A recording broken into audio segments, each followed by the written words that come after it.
Sorry. Ladies and gentlemen, boys and girls, welcome to the greatest show on earth. It's the Prosthesis pilot training.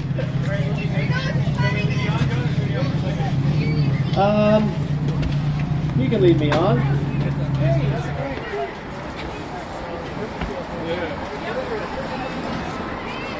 This way I can yell at Sam. Sam! Oh, this is great. Good afternoon, ladies and gentlemen. How's everyone doing today? Are you excited to see the world's first racing mech in action? Woo! So we got our right-hand man, Sam Carter, here, who is the head of operations of Furion Exobionics, which is the company that we formed to build this crazy machine. We're having this little get-together this afternoon for friends, family, volunteers, sponsors, the whole village, really, that made Prosthesis a possibility. Like any massive project, it takes an extraordinary combination of talent, effort, dedication. This machine was first hatched in my head around 2006, and it wasn't until 2010 that we started building at the Eat Art Lab, which used to be just down the road here. It was incubated at the Eat Art Lab alongside popular favorites like Titanoboa. Let's hear it for Titanoboa. Mondo Spider, one of the founding members of the Eat Art Foundation. Daisy, a beautiful solar-powered tricycle. All these crazy, whimsical machines sort of served as the inspiration for making our team, giving our team the energy and stamina to see this project through to completion. It wasn't until around 2015, at which point we had a prototype leg, the alpha leg. Who here has seen the alpha leg in action? Probably right here was the last time the alpha leg was in action. And we got to the point where, we had this incredible pool of talent and group of volunteers. Dozens of UBC engineering students had done projects within this project. And in 2015, there's a company called Furion, which was started by a couple of Australian engineers like 10 years ago. And the CEO of that company is like a young surfer dude who we have a mutual friend, this character Forbes, connected us. And he came out in 2015, the end of 2015, and he saw what we were trying to do. He saw the alpha leg. He saw the animations and the computer work that we had developed to represent this vision of a human-piloted racing mech, and he said, "Well, let's build it. Let's make the league. How much do you need to finish it, and can you get it done in this time?" And it was the first time I'd ever contemplated being able to really finish the project. And we had 1 year left on our lease in the lab. So it was really an unbelievable piece of timing. The team was all dialed in, the design was all dialed in, all the student projects had given us sort of the technical understanding we needed to execute on the project. And so we formed Furion Exobionics, and that was the banner under which Prosthesis was finally built in the Eat Art Lab over the course of 2016, and it was an unbelievable push. Clayton? Anyone else? Derek? Amit? So many people, so many volunteers. Sam, of course, RJ, Sam Meyer, I don't see him in the crowd yet. Grant threw down. It's just so many people were behind this project for so long. And we had to get it to CES in Las Vegas, 2017, January 3rd or something. So we worked right through Christmas, right through New Year's, and literally showed up in Las Vegas with 1 hour left before the loading window closed at the Las Vegas Convention Center in 2017, and blasted in there. We won Best in Show. It was an absolute triumph, and the machine wasn't even finished. The controls had still not been installed. So we came back home for like a few months in 2017. We installed the controls, and I dashed right back out to Indiana, where Furion has one of their headquarters. And the machine hasn't been back in Vancouver for over a year now. We were in the desert for 3 months, and we've finally come back home to continue our development. And this is a sort of thank you to everyone who put in the time, and an opportunity for all those people who put so much time into it to actually see the thing in operation. And the key to this project is that it is human controlled. And I'm so far the only human who can control it, and that's a very generous description. What I'm about to do now, well, what I'm going to do first is just lower the machine down as gently as possible so we can get the dolly off the bottom. Sam, you ready for dolly extraction? And then I'm going to try and turn on the spot without rolling into the fence or the mural or the sound booth or the bike rack. We had a space roughly this big in Maker Faire in San Francisco a little while ago, and they ended up moving the barricades back, but we don't have that luxury this time. So enjoy the show, be ready to run, and let's see how pilot training goes.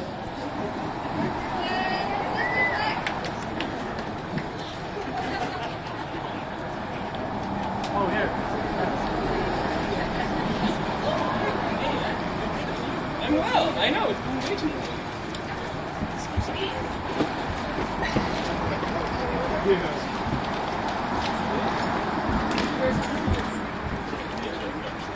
It's a bit of a squeeze and a bit of a process to get clipped into this thing. The key, of course, is the ultimate connection between human and machine, which is one of the things that we've been sort of developing over the last year and a half since it was fully operational, I sort of say in air quotes, is dialing in the pilot experience. There's no template for this kind of machine, no precedent.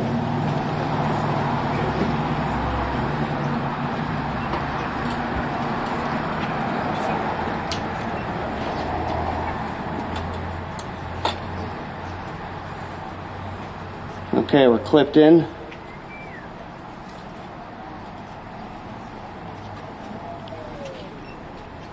Cranked on.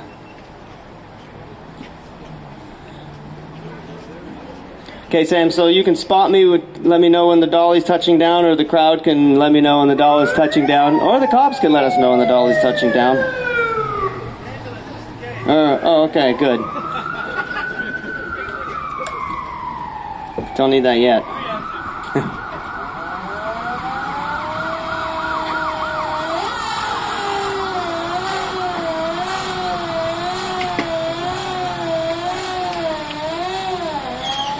Whoa.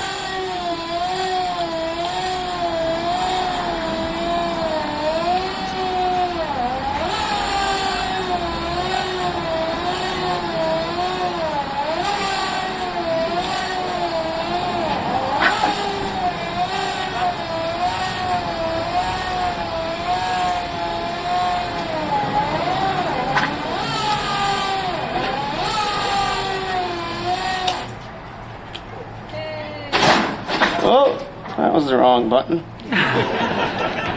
Stand back for a sec, Sam. Let me just get this right.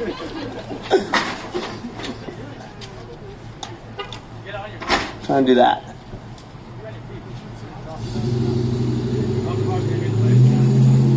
Okay. Should I just lift it like a tad off the ground then?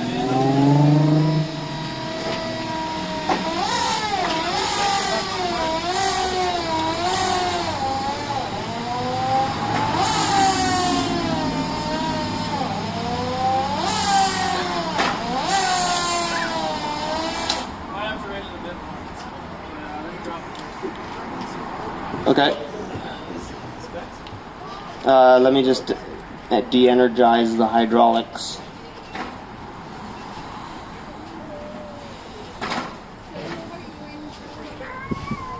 Okay.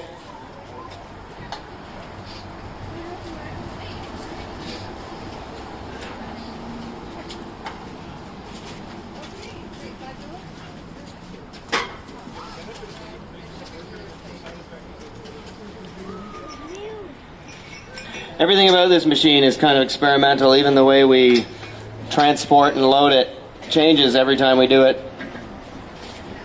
Learning process. Gotta go up a little bit here. Yeah. Stand up. Okay. Everyone clear? Curtis, I heard your voice behind me. Are you still there? Really good. We're good.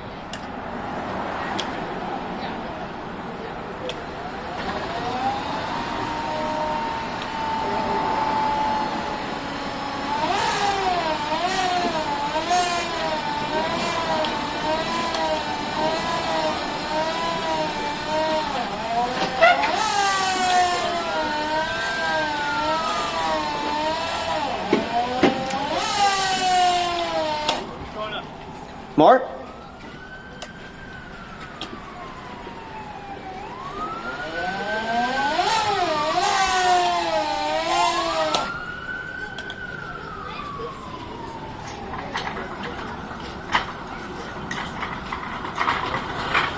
Okay. The mech is standing on its feet.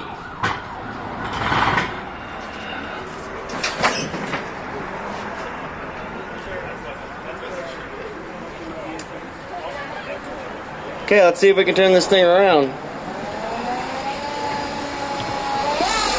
is the part where you might want to step back.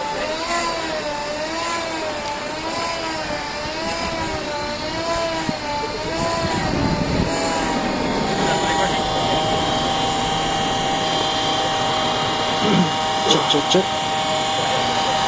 So we spent the last 3 days practicing this turnaround move. We're really hoping that John remembers. Remember the training, John. Wax on.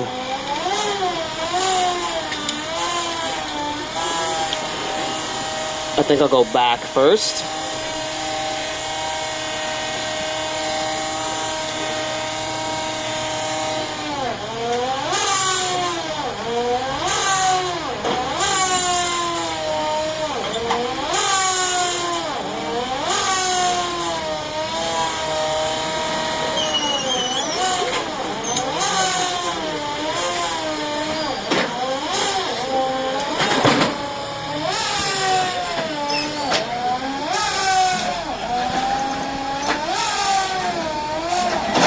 Smooth operator.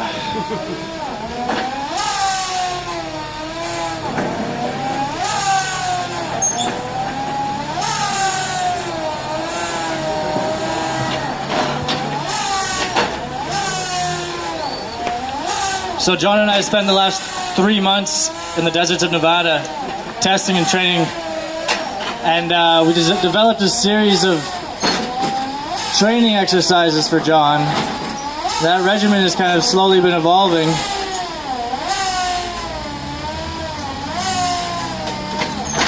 And we're finding the more time John spends actually doing practice and not just flailing around, he tends to get better a lot quicker.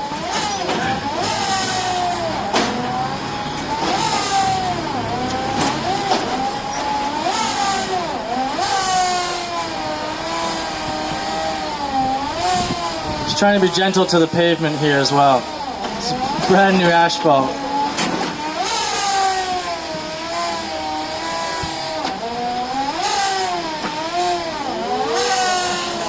That's not it.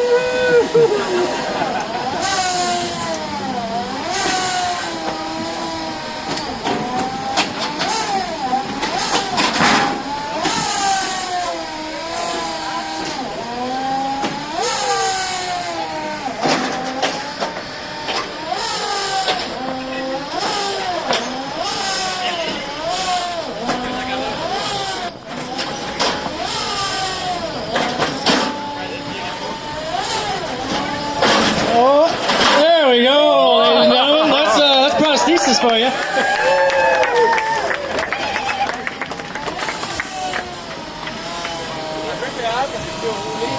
Okay, so now I'm gonna keep turning so I don't go plowing into the ramp there.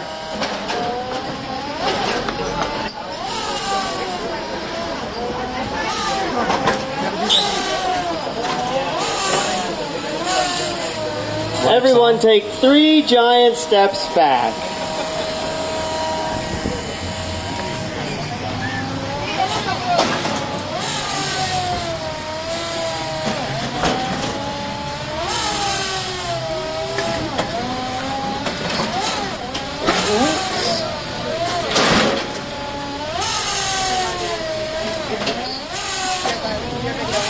gently kissing the pavement there.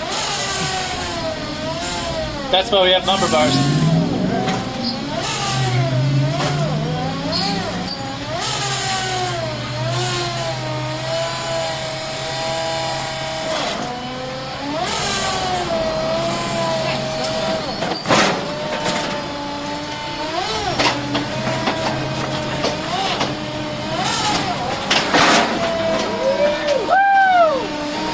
That's a step. I'm not sure how far he's gonna go. Maybe 3 more giant steps. I think you'll be in RJ's car by then, man. I'll move RJ's car for him. It does look red and crushable, but I don't think he'd be too happy about that.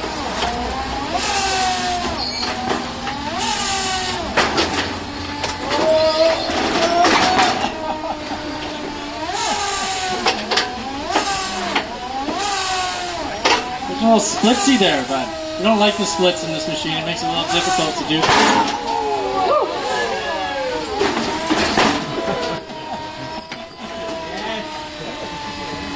Maybe we'll leave it there until RJ moves his car. Alright, that's prosthesis. It's as simple as taking a step. Step in the right direction. Anyone can do it.